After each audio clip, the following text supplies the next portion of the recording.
Today, I want to share with you a powerful insight to help you tap into the power of why and achieve 40% more.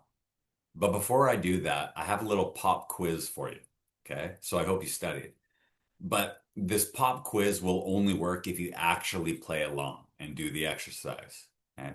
So here it is. What I'd like you to do is raise your right hand. Okay. Like actually do it. Okay. Now raise it as high as it will go. Now raise it just a little bit higher. Okay. Right on. You can put your hand down now. Now, if you're like most people, the first time I asked you to raise your right hand, you probably raised it to here. Okay. And after I asked you to raise it as high as it'll go, you probably put it to about here. And then when I asked you to raise it just a little bit higher, you were able to get it a little bit more, weren't you? Right. Now, my question for you is, why didn't you raise it that high to begin with? Interesting, isn't it? And the answer is really simple. It's simply because you didn't need to. Now, why is this important? Well, this illustrates an important feature of the mind, and that's that your mind is not designed to make you happy or successful. Your mind is simply designed to keep you safe and help you survive. And oftentimes, in many cases, what it will do is it will trick you into playing small, staying safe, and conserving your energy. And the truth is that without a real powerful reason to do something, we'll oftentimes do just enough to get by or just enough to satisfy the request. Okay? And if you think about it from a purely psychological perspective, there's really only two reasons why anybody does anything. Okay? One is to avoid pain, and two is to move closer towards pleasure. Okay? Now, let me ask you, which do you think is a more powerful motivator, avoiding pain or moving closer towards pleasure? Well, if you guessed avoiding pain, you'd be right. And the reason is, if you think about it from an evolutionary perspective, okay, that pain, or sorry, that pleasure or that goal or that accomplishment or that little bit more, it's a nice to have, but it's not a must. And that pain aversion, okay, can be a very, very powerful motivator. If you think about it, you can run a lot faster when you're running afraid or scared of a bear than you can if you're running to try to finish a 5K or lose that extra 15 pounds of belly fat. Am I right? For sure. In fact, it's been said that most people won't change until the pain of staying the same outweighs the pain required to make that change. To illustrate this point, I'm going to pull up a short little video that's incredibly powerful. Watch this. How do I know? A lot of people, when they think of the phrase, how do I know, they always want to put the what behind it. How do I know what I'm supposed to do? The question that you really should ask is, how do I know why I'm here? Because when you know your why, your what becomes more clear and more impactful. If you know, like for instance, people know that I do comedy, but that's what I do. My why is to inspire people to walk in purpose. So I can do comedy, I can write books, I can be in a movie, because all of it is motivated by my why.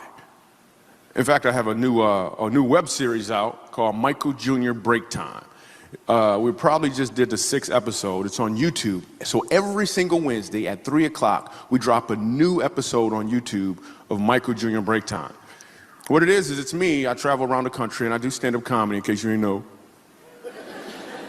And in the middle of my comedy set sometime, I'll stop and just talk to my audience. And we've been filming this, and it's, you know, it's pretty cool. So we're in Winston-Salem. I'm going to show you a clip from Winston-Salem. And I'm just talking to this guy in the audience, and he tells me that he's a musical instructor at a school. So I was like, all right, you're a musical instructor, you know, can you sing? Let me hear you sing a song. So this is what happened at the last episode of Michael Jr.'s Break Time. Check it. So you're a musical director? Cool. Yes, sir. All right, so let me get a couple bars of like Amazing Grace. Can you do the first part of that? Go ahead. Amazing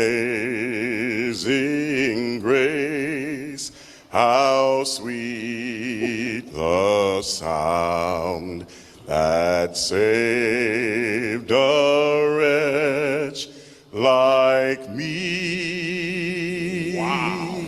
That bro could sing. You know what I'm saying? All right, all right. Now, what you give me the version is if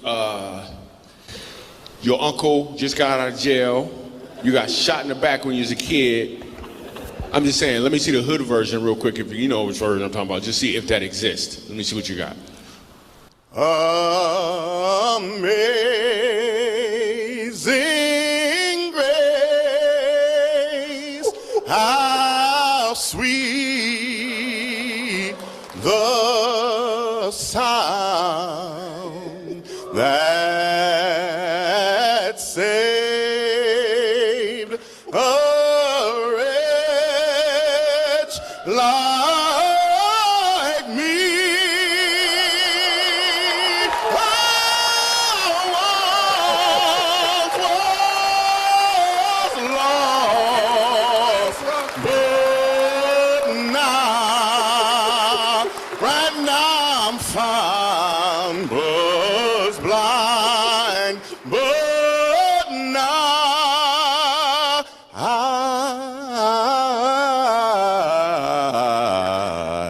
I see. Let's go. Now.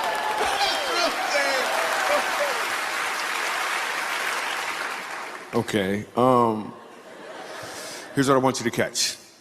The first time I asked him to sing, he knew what he was doing. The second time, he knew why he was doing it. When you know your why, your what becomes more impactful because you're walking towards or in your purpose. I love that. Isn't that powerful? It gives me chills every time. Now, my question for you is, why didn't he sing like that the first time? Obviously, he's got the pipes, he's got the talent, he's got the ability. Well, again, it's the same sort of thing as our little hand raising exercise. He didn't need to. You know, you could argue that he satisfied the request, that he did a damn good job the first time, didn't he? For sure. But here's the thing. I will argue that we're all capable of so much more than we give ourselves credit for. And the Navy SEALs have a term that they use to describe this. And the Navy SEALs are a badass bunch. And when they talk about like doing drills or missions or ultra marathons and that sort of thing, they'll oftentimes say that when you think you're tapped and you've got nothing left, you still have 40% left to give. And I think that we're all capable of tapping into that reserve tank and doing just a little bit more. But the truth is that we don't have to. We'll oftentimes do just enough to get by or just enough to satisfy the request. And without a real powerful pain motivator, well, it's important that we learn to tap into our why and remind ourselves why we're doing this in the first place, why it's worth it to go that extra mile or go above and beyond. Viktor Frankl wrote a book called Man's Search for Meaning. It's widely regarded as one of the best personal development books of all time. And in it, he says that with a strong enough why, the how becomes easy.